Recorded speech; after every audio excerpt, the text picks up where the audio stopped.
Kembali lagi di Ngobrol bareng Gus Miftah, Los Rarewen. Nah Sobat Kepo, kalau tadi kita udah ngobrol tentang protokol kesehatan, sekarang kita mau lebih lanjut membahas COVID dan vaksinasi. Betul sekali, dan sekarang sudah bersama kita ada Mas Syahroni, seorang tenaga kesehatan yang ingin membagikan ceritanya sama kita juga nih. Syahroni Kerajinan Priok bukan ya? Bukan. Yang iya. punya Lamborghini banyak itu? Bukan. Oh bukan. Tapi mudah-mudahan amin. Amin. Ya Allah. Mas Syahroni selamat malam. Malam. Sehat ya Mas ya? Alhamdulillah. Apa kabar sehat. hari ini? Alhamdulillah. Oh, alhamdulillah. Sehat. Ini Van, Ya. beliau ini sempat viral di media sosial karena ditinggal sang istri tercinta yang sedang mengandung saat menjadi tenaga kesehatan.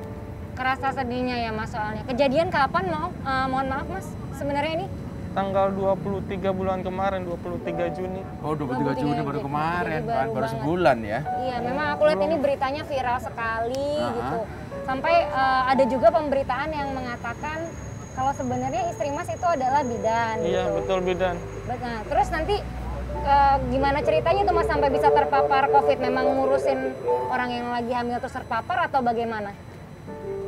Ya namanya di rumah sakit kan kita nggak tahu setiap orang positif. Oh, berarti apa istri enggak. masih dalam keadaan bekerja ya, Mas Roni? Iya, Ya? iya betul bekerja. Oke. Ya, karena resiko kita sebagai tenaga kesehatan mau nggak mau kita ketemu dengan pasien, ketemu dengan orang banyak di rumah sakit. Tapi emang waktu itu karena 7 bulan belum ngambil cuti ya, Mas ya? Belum bisa. Kalau udah kecuali emang ada apa namanya kayak sakit baru boleh. Tapi bisa betul-betul cuti. pahlawan kemanusiaan loh, Van. Iya. Dalam keadaan hamil kan, belum cuti dan ngurusi orang COVID juga, Mas ya berarti? Iya, iya. Itu mohon maaf dari terpapar sampai akhirnya meninggal gitu nggak ada berapa lama itu prosesnya Mas? Itu sekitar dari awal gejala 2 minggu lebih. 2 mingguan. 2 mingguan. Heeh. Ini kan ngomong-ngomong yang kena COVID tidak hanya istri nih almarhum, Iya. almarhumah, tapi juga Mas Roni sendiri. Iya. Nah, Mas Roni dan sang istri terkena COVID. Lah gejalanya yang Mas Roni rasakan waktu itu apa, Mas? Gejala awalnya sama persis sama saya. Apa itu? Sakit tenggorokan awalnya. Oh, Sakit tenggorokan sekitar seminggu, enggak sampai seminggu. Sekitar 5 harian udah mulai batuk pilek, sempat ada demam. ke rumah sakit atau cuma isoman? Isoman waktu itu. Oh, isoman ya. Kita isoman dulu karena gejala ringan pas Gejala positif. ringan. Oke. Kalau gejala ringan kan harus isoman dulu.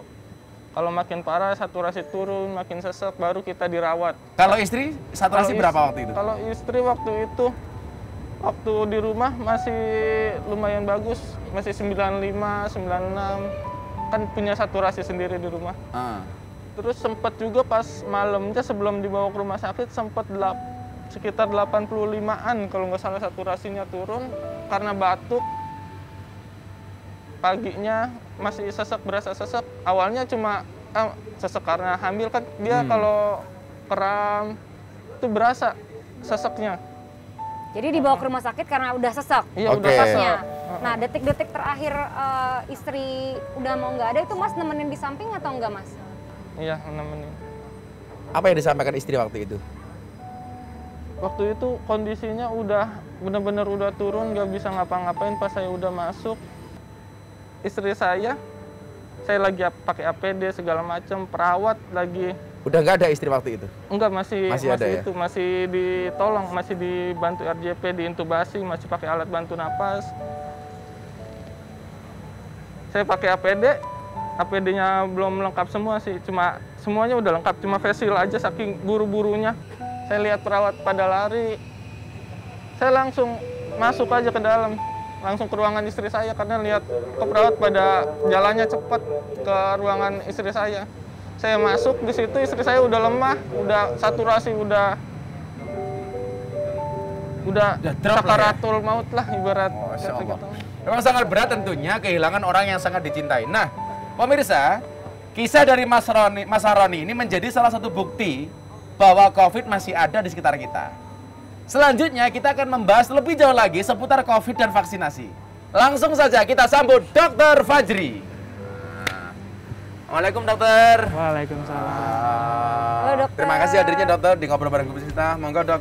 silakan duduk. Gimana kabar sehat, Dok? Alhamdulillah sehat. Waduh, dokter tuh kadang berwibawa gitu ya. Karena jas putihnya. Karena jas putih gitu loh. Mau aku cat warna putih nggak? Apanya? Jasnya. Oh jangan, Bang. Kita kan yang putih bukan bajunya, Terus? hatinya. Wede. Saya punya prinsip kok. Putih belum tentu suci, hitam belum tentu kotor. Oke. Kain kafan putih menakutkan, kain kisma pembungkus Ka'bah hitam tapi menyenangkan. Ih, Masya Allah. Masuk deh, masuk. Dokter saya mau tanya nih, di saat pandemi dengan kasus sedang meningkat, katanya muncul varian-varian baru. Ya. Bisa minta tolong dijelaskan, Dok, untuk sobat Kipo di rumah. Jadi kalau varian baru ya, itu yang memang lagi jadi concern atau perhatian dunia adalah varian Delta. Yang pertama kali ditemukan di India, ya, B1617.2. Ini emang udah terbukti lebih cepat menular. Delta ya? Delta. Dan terbarunya, viral load atau jumlah virus yang dihasilkan orang yang sakit COVID nih, itu 1000 kali lebih banyak dibandingkan dengan varian yang China yang pertama kali dulu sebelumnya. Oke, gitu. yang Delta ini 1000 kali lebih Iya. cepat. Dan dia inkubasinya lebih cepat.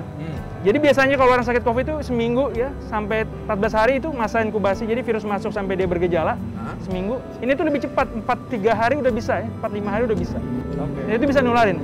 Itulah kenapa kemarin di beberapa negara kan disampaikan, wah pasal 15 detik aja udah bisa ketularan. Ya gitu. Mungkin aja kalau nggak pakai masker bisa aja. Termasuk apa namanya menularnya tidak hanya droplet tapi juga dari air, dari udara. Ya? Di ruangan tertutup udah terbukti dari tahun lalu COVID menular lewat udara. Di ruangan tertutup terutama. Dan itulah pentingnya masker. Dan pentingnya masker di situ. Oke. Berarti bisa dibilang ini lebih bahaya dari varian sebelum-sebelumnya, si Yes. Delta ini? Iya, kecepatannya ya 100% lebih cepat.